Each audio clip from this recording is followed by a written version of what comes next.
Nous sommes donc en compagnie du professeur Michel Sampé, bonjour, auteur d'un livre sur la croissance humaine. Docteur Michel Sampé, qui êtes-vous? Eh bien, je suis pédiatre, c'est-à-dire médecin d'enfants et d'adolescents, qui a consacré sa carrière professionnelle à la recherche sur ce que j'appelle la croissance humaine dans le cadre de la société humaine. Qu'appelez-vous la croissance humaine? Eh bien, le mot croissance est un mot qu'on utilise tous les jours avec des sens quelquefois un peu abusifs. En fait, pour être aussi bref que possible, la croissance humaine, c'est ce que vous avez vécu, ce que vous êtes en train de vivre et que vous vivrez jusqu'à la fin de votre existence. Vous avez... Je vous en prie.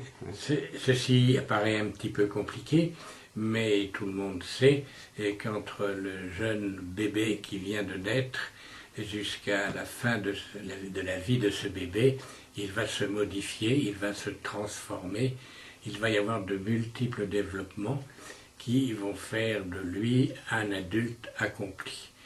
Et bien entendu, parallèlement, il peut y avoir des éléments de pathologie qui ne peuvent véritablement s'apprécier que si on connaît ce qui se passe de manière habituelle. La croissance humaine, c'est donc ce qui fait de nous des individus très particuliers, très autonomes, qui ne ressemblent à aucun autre, et qui va rencontrer un jour un autre individu du même type, capable, lui, de porter un enfant, ou de permettre la naissance de cet enfant. C'est du couple que va naître la croissance humaine d'un autre humain. Je ne sais pas si, encore une fois, je suis tout à fait clair. Pour être beaucoup plus, si je puis dire, encore une fois, un peu plus à ras de terre, si l'on peut dire, la croissance humaine, c'est toute une série de mesures. On ne peut pas connaître une croissance, d'ailleurs, quelle qu'elle soit, on ne peut pas connaître une croissance sans la mesurer. Et la mesurer, ça veut dire qu'à un certain moment, on a une mesure au début et que par la suite, on a une série de mesures qui permet de chiffrer et surtout de tracer des courbes auxquelles on pourra se référer. Il est absolument absurde de mesurer une fois et de dire que la croissance, c'est ça.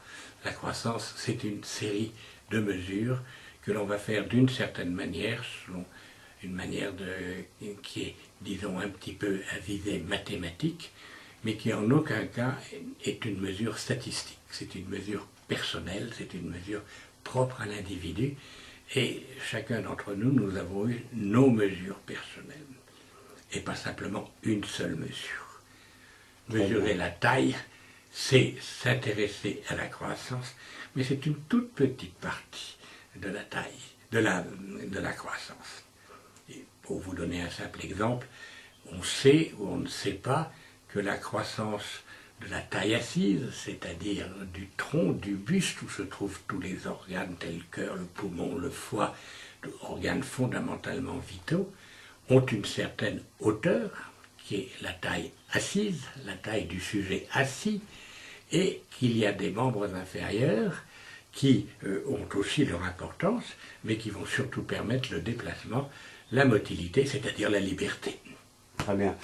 Votre site internet est en ligne, vous voulez bien nous en dire quelques mots? Alors, le livre, c'est un livre, bien sûr. J'ai essayé de le rendre le plus intéressant possible, pratiquement en n'abordant pas les questions de chiffres. C'est important, mais c'était à mes yeux pas le plus intéressant.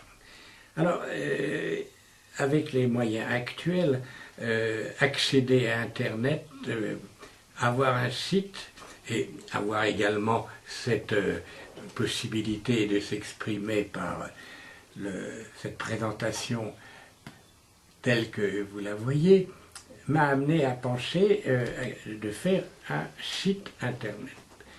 Et ce site, je lui ai donné le nom d'accroissement, qui mérite quelques explications qui sont dans le site. Et je l'ai construit aussi autour d'un mot qui est actuellement employé à tort et à travers quand on parle de l'indice de corpulence. Je ne m'étendrai pas là-dessus et vous verrez que cet indice de corpulence va actuellement à l'encontre de ce qu'on vous raconte quand on dit que les enfants français, les adolescents français sont obèses. Ils ne le sont pas. Mais encore fallait-il le prouver. C'est cette preuve que j'ai essayé de mener en reprenant toutes les mesures que j'avais eu l'occasion de faire depuis un certain temps et en essayant de montrer que la taille et le poids ne sont pas véritablement des indicateurs de croissance. Ils y participent. Ce ne sont pas des indicateurs d'obésité parce qu'un enfant, tant qu'il n'a pas terminé sa croissance, n'est pas réellement obèse. Et ce ne sont pas des indicateurs suffisamment précis pour reconnaître que tout enfant, et surtout tout adolescent, peut avoir une certaine adiposité sans pour autant être obligé de se mettre au régime qui serait que dangereux. Dans cette perspective, ce